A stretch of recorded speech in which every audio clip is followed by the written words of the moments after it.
अस्सलामु अलैकुम वरहमतुल्लाहि वबरकातुहू। यहाँ हर शख्स ये साबित करने की कोशिश में लगा होता है कि मैं तुमसे बेहतर हूँ। हंसते और मुस्कुराते रहें, औरों के लिए नहीं बल्कि सिर्फ अपने वालिदैन के लिए। आपको हंसता मुस्कुराता देखकर उनकी जान में जान आ जाती है।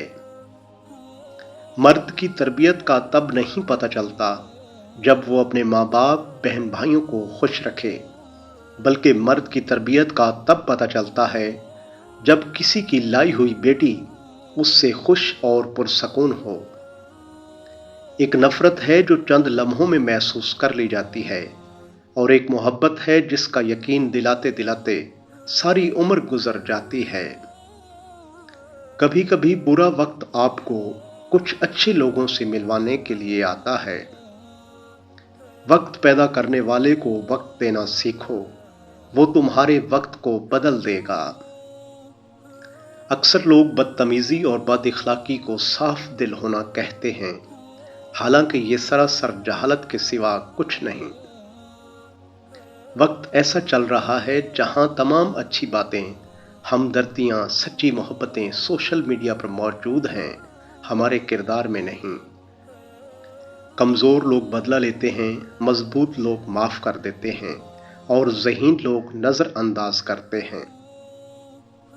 सिर्फ पैसे का होना रिज़्क ही नहीं है, नेक औलाद, अच्छा इखलाक और मुखलिस दोस्त भी बेहतरीन रिज़्क में शामिल हैं।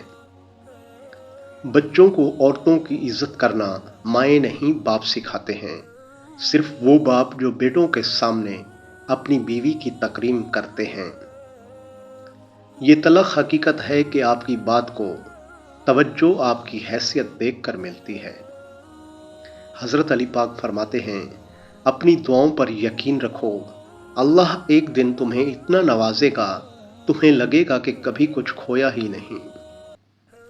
रसूल पाक सल्लल्लाहु अलैहि वसल्लम फरमाते हैं, जैतून का तेल बतौर सालन इस्तेमाल करो और इसको अपने सर और बदन में लगाओ, इसलिए कि ये मुबारक दरख्त से निकलता है।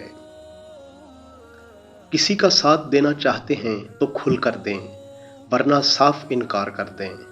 दरमियानी रास्ता मुनाफिकत का होता है, और मुनाफिक इंसान किसी रिश्ते के लायक नहीं होता। इमाम जाफर सादिक अलैहिस्सलाम फरमाते हैं, खुदावंद आलम ज़्यादा सोने और बेकार रहने को नापसंद फरमाता है।